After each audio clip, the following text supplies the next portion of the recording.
বাস্তবতাটা কি জানেন? নিজে যতক্ষণ আপনি অন্যকে ব্যবহার করে চলতে পারবেন ততক্ষণ টিকে থাকতে পারবেন।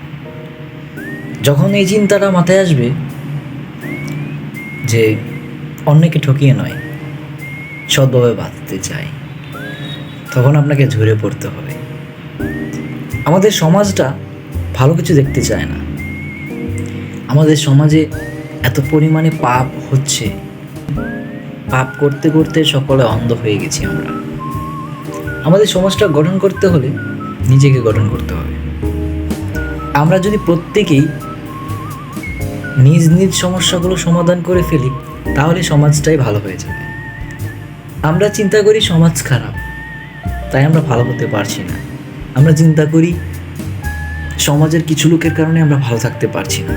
আমরা চিন্তা করি সমাজের সাথে তাল মিলিয়ে চলতে গিয়ে আমরা ভালো থাকতে পারছি না, ভালো কিছু করতে পারছি না, নিজেকে ভালো তৈরি করতে পারছি না। কিন্তু এই সমাজ চালায় কে? আমরা। এই সমাজের অপকর্ম করে কে? আমরা।